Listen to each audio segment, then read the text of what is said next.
एक ऐसा डॉक्यूमेंट जो किसी ऑफेंस कमीशन को केस में परिवर्तित कर दे, एक ऐसा डॉक्यूमेंट जो हर केस में फाइल किया जाता है, एक ऐसा डॉक्यूमेंट जो अगर आपने गलत फाइल करवाया तो जेल और सही फाइल करवाया तो जस्टिस दिलवा सकता है, एक ऐसा डॉक्यूमेंट जो हर एक बच्चे को पता तो होता है नाम से पर नहीं पता रहता काम से। मैं बात कर रहा हूँ FIR की। छोटे से बड़े तक हमने ये बड़ा शब्द सुना अपने, मतलब ऐसा समझो कि अगर कहीं चोरी हो जाती है FIR लिखवाई, कंप्लेन लिखवाई। लोगों को लगता था FIR और पुलिस कंप्लेन सेम है। ऑब्वियसली सेम है, पर क्या हर कंप्लेन FIR होती है? पुलिस कंप्लेन की बात नहीं कर रहा, हर कंप्लेन क्या FIR होती है? अपने आप से पूछो, मुझे कमेंट सेक्शन में जरूर बताओ। और अगर आप लोगों को नहीं पता कि ये अरेस्ट और अरेस्ट के बाद का प्रोविजन, प्रिजनर्स राइट्स, तो मैंने यार वीडियो बना रखी है, उसे चेक करो, फिर उसके बाद ये पार्ट 2 चेक करो, क्योंकि इसमें मैंने सबसे बेसिक से शुरू किया था। जाओ चेक करके आओ, फिर ये वाली वीडियो देखो, ऐसा मैं रिकमेंड करता हूँ। Now the thing is, back to the topic. तो FIR अगर पुलिस वाला नहीं लिखता है तो क्या होगा?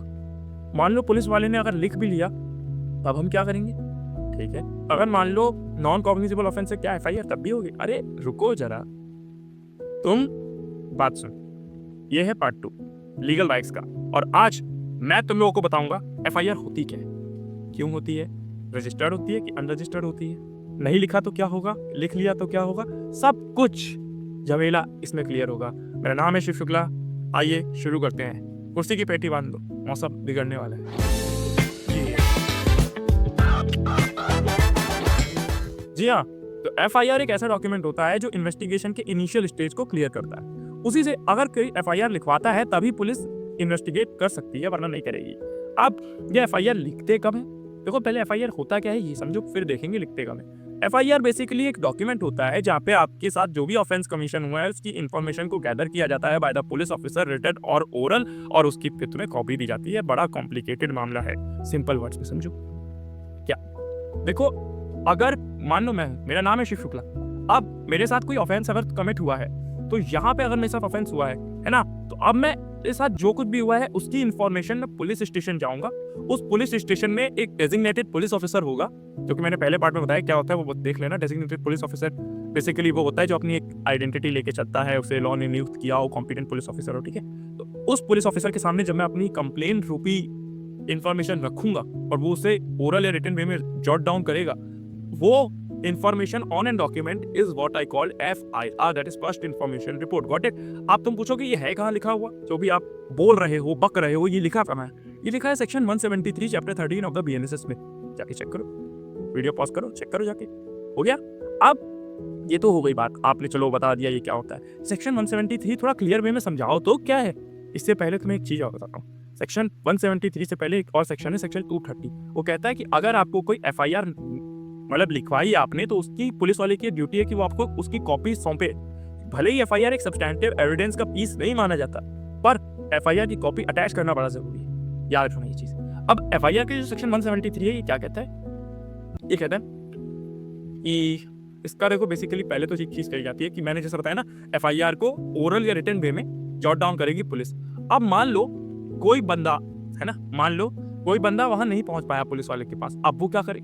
मान लो कोई ऐसे सर्कमस्टेंसेस क्रिएट हो गए कि वहां पे पुलिस वाले के पास वो नहीं पहुंच पाया, मान लो उसे थ्रेट आ रहे हो कुछ भी आ रहे, तो अब वो पुलिस के ऑफिसर मतलब पुलिस ऑफिसर को FIR कैसे करे? तब जाकर के एक न्यू प्रोविजन आया जो सेक्शन 154 ऑफ द CRPC में नहीं दिया था, अब वो आया, उसमें था EFIR का कॉन्सेप्ट। EFIR इलेक्ट्रॉनिक वे में, हाँ सही पकड़े, इलेक्ट्रॉनिक वे में FIR आप करा सकते हो। अब ये इलेक्ट्रॉनिक वे का मतलब है, इलेक्ट्रॉनिक वे का मतलब ऑब्वियस सी बात है, फोन के जरिए आप एक FIR को लॉन्च कर सकते हो पुलिस ऑफिसर को। पर इसका भी एक चीज है, आपको 3 दिन के अंदर अंदर पुलिस वाले के पास जाके वो साइन करना पड़ेगा चीज को, जो FIR होगी फिजिकल, उसको साइन करना पड़ेगा, ऐसा इसका मानना है। चलो सब हो गया। अगली चीज ये मान लो जो वुमेन रिलेटेड ऑफेंसेस नहीं है, वुमेन रिलेटेड ऑफेंस, अरे BNS में पढ़े हो ना तुम लोग यार, सब्सटैंटिव लॉ में वुमेन रिलेटेड ऑफेंसेस, दाउरी डेथ हो गया, वॉयरिज्म हो गया, स्टॉकिंग हो गया, रेप हो गया, ये सारी चीजें हो गई हीनियस ऑफेंसेस। अब इन ऑफेंसेस के लिए कोई महिला कैसे जाएगी पुलिस? देखो इन ऑफेंसेस के लिए एक प्रोविजन दिया है अलग से, वो ये कहता है कि अगर मान लो कोई महिला पुलिस अफसर, कोई महिला जो है वो किसी पुलिस ऑफिसर के पास जा रही है कंप्लेंट लिखवाने, तो वो महिला भी वो पुलिस ऑफिसर भी महिला होगी, समझे? मतलब अगर किसी महिला के साथ कुछ गलत हुआ है और वो उन सेक्शंस के अंडर लाई कर रहा है जो मैंने सामने लिखे हैं, इन सेक्शंस के अंदर लाई कर रहा है, तो फिर उसकी पुलिस कंप्लेंट या पुलिस FIR भी महिला ही लिखेगी, महिला पुलिस ऑफिसर ही लिखेगी, ठीक है? हो गया। अब मान लो अगर कोई पुलिस कर्मी है ना, उसके पास वो महिला नहीं पहुंच पाई, मान लो वो डिसेबल है, मान लो वो मेंटली इल है, मान लो उसको कोई इनकन्वीनियंस है, तो क्या होगा? तो पुलिस की एक ड्यूटी बन जाती है कि पुलिस उसकी कन्वीनियंट प्लेस पे पहुंचकर वहां पे एफआईआर लिखे और उस पूरी चीज की प्रॉपर वीडियोग्राफी हो जो मजिस्ट्रेट के पास पहुंचे। समझ गए? एक चीज हो, अगर मान लो वो महिला गूंगी है या मेंटली इल है तो कैसे समझोगे? तो वहां पर एक ट्रांसलेटर या फिर एक मतलब बेसिकली एक ऐसा बंदा जो उनकी भाषा समझ पाए, उनको ले जाया जाता है ताकि वो कम्युनिकेशन में आसानी हो, बैरियर ना बन सके, है ना, कम्युनिकेशन बैरियर ना हो सके। ये हो गया पूरा 173, इतना ही है, ज्यादा नहीं है। अब चलो तुमने ये कहा भाई समझ में आ गई, क्या समझाया है, थैंक यू करना नहीं किया मैंने कभी। चलो आगे बढ़ते हैं। आगे में अब तुम लोग ये समझो कि अगर मान लो कोई ऑफेंस हुआ है तो ऑफेंस कितने तरह के होते हैं? कॉग्निजिबल, नॉन कॉग्निजिबल, 2 तरह के ही तो होते हैं। नहीं, वैसे मुझे पता है 6 तरह के होते हैं यार, compoundable, non compoundable, bailable, non bailable, है ना। इन 6 तरह पे मैं आगे एक वीडियो बनाऊंगा, अभी नहीं आगे बनाऊंगा, उनमें समझाऊंगा बहुत अच्छे से कि ये 6 तरह के क्या होते हैं और इसमें कैसे होता है। ठीक है, अभी समझो कॉग्निजिबल और नॉन कॉग्निजिबल 2 तरह के ऑफेंसेस है। कॉग्निजिबल में क्या होगा? पुलिस के पास डिस्क्रिशनरी पावर होती है, मतलब वो जुडिशियल डायरेक्शन का वेट नहीं करेगा और सीधा अरेस्ट करेगा विदाउट अरेस्ट वारंट। लेकिन इसमें यह है कि एफआईआर के बाद ही होगा वो अरेस्ट, है ना। वो अपनी इन्वेस्टिगेशन शुरू कर सकता है एफआईआर के बाद, पुलिस और जज का वेट नहीं करेगा। संभल गए? यहीं पर अगर एनसीआर की बात करूं तो एनसीआर में नॉन कॉग्निजिबल रिपोर्ट में अगर कोई एनसीआर फाइल कर रहा है तो सिंपल चीज है, वो जज का वेट करेगा, वैसे वर्षा ट्रू है ना। ठीक है, लेकिन अब मान लो अगर कोई बंदा पुलिस के पास ना जाकर मजिस्ट्रेट के पास चला गया, मान लो पुलिस वाला उसकी एफआईआर नहीं लिख रहा, अब क्या करोगे? अब मैं तुम्हें बताता हूँ लॉ क्या कहता है। अगर कोई पुलिस वाला आपकी एफआईआर नहीं लिख रहा है तो आप सीनियर पुलिस के पास जाओगे, डीएसपी के पास जाओगे, है ना। अगर वो भी नहीं मान रहा तो फिर आप सीधा मजिस्ट्रेट के पास जा सकते हो और उसके पास जाके कंप्लेन फाइल करोगे। वो कंप्लेन भी 2 तरह की होंगी, कॉग्निजिबल, नॉन कॉग्निजिबल, ऑब्वियस सी बात है ना। कॉग्निजिबल में अगर करोगे तो पुलिस वाले को एफआईआर लिखने को कहेगा, नॉन कॉग्निजिबल में तुम्हें पता है क्या होगा। ठीक है, सिंपल चीजें, इतना कोई हार्ड एंड फास्ट रूल है ही नहीं जितना तुम लोग हाइप बनाए पड़ फिर हो। याद रखना, FIR is an initial step to start an investigation, और फिर आईआईटी चलता है। आईआईटी क्या है? एक्रोनिम है, इन्वेस्टिगेशन, इंक्वायरी, ट्रायल। याद रखना ये 3 phases of the basically cycle of the offence commission के। ठीक है, मतलब ऑफेंस कमीशन के बाद जो भी चीजें चलती हैं, ये चीज आईआईटी वाला कॉन्सेप्ट मैंने प्रिजनर राइट में बताया है, याद रखना। ये प्लेलिस्ट एक बार चेक कर लेना।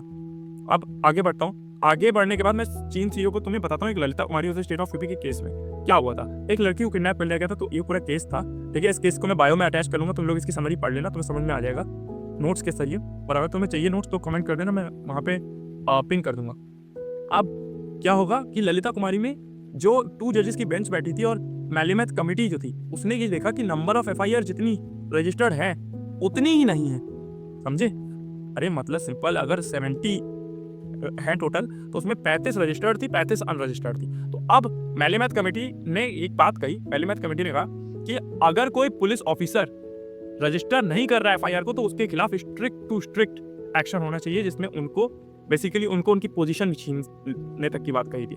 तो ये पूरा स्टेट ऑफ यूपी में तो एक चीज याद रखना, एफआईआर लिखना मैंडेटरी है पुलिस वाले के लिए, अपना राइट जानो। ठीक है, वरना पुलिस वाले को दिक्कत होगी। हो गया। अब यार नए तरीके के 2 प्रोविजन आए इस बार जो सीआरपीसी में नहीं थे।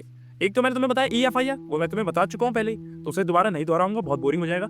एक है जीरो एफआईआर, इसे बड़े इंटरेस्टिंग वे में समझो, बड़ा इंटरेस्टिंग कॉन्सेप्ट है। जीरो एफआईआर क्या है? मान लो मैं हूँ और मेरी कोई फ्यूचर फैमिली है, यानी मेरी वाइफ, मेरे बच्चे, है ना, वो कहीं अलग रह रहे हैं, मैं कहीं अलग रह रहा हूँ। सपोज मैं चेन्नई में रहता हूँ, वो यूपी में रहते हैं, है ना, मेरी वाइफ और बच्चे यूपी में रहते हैं और मैं चेन्नई में रहता हूँ। अब मान लो अगर उस घर में कुछ हो गया, थेफ्ट हो गया, रॉबरी हो गई, कोई भी ऑफेंस हो गया और चेन्नई में मुझे पता नहीं है ना, वो लोग नहीं कर पा रहे हैं एफआईआर, अब क्या करूंगा मैं अपने नियरेस्ट पुलिस स्टेशन में जो चेन्नई में जहाँ मैं रह रहा हूँ उसके नियरेस्ट पुलिस स्टेशन में एक 0 एफआईआर फाइल कर सकता हूँ, जिसका इंडेक्स नंबर 0 से चालू होता है। ठीक है, याद रखना। और उस 0 एफआईआर में वो पुलिस वाला जो है उस एफआईआर को ट्रांसफर कर देगा जो कॉम्पिटेंट ज्यूरिसडिक्शन है उसके पास, और फिर उसको उन पुलिस ऑफिसर को ये पावर मिल जाएगी कि वो वहां पे फिर सब कुछ हैंडल कर सके। समझो 0 एफआईआर समझ में आ गया होगा, नहीं आया तो कमेंट कर देना यार, I will I am there to.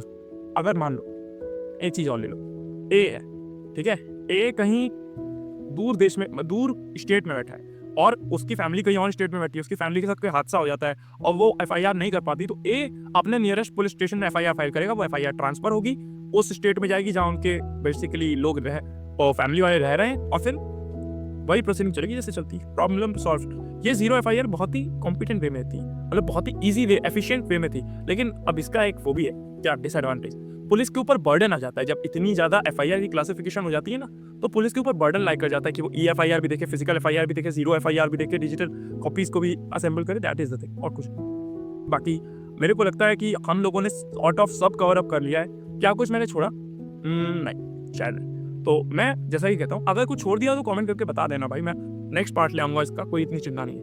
अब आ गया है विदाई का टाइम, तो लास्ट में एक ही चीज़ कहूँगा अपने आउटरो में कि यार देखो, मैं जैसा कि कहता हूँ that justice is not a luck of game. मतलब जस्टिस कोई लक का गेम नहीं है, जस्टिस लीगल नॉलेज का गेम है। अगर आपको लीगल नॉलेज पता है, भले ही आप एक लॉ के स्टूडेंट हो या एक इंडियन सिटीजन हो, आपको अगर लॉ पता है तो जस्टिस सीख करना, अपने राइट्स के बारे में जानना बहुत आसान हो जाएगा। और if you know your rights, you know everything. That is the biggest appeal from my side. तो अब तब तक के लिए शुभ रात्रि, शुभ रात्रि, शुभ रात्रि। Like share subscribe. Thank you.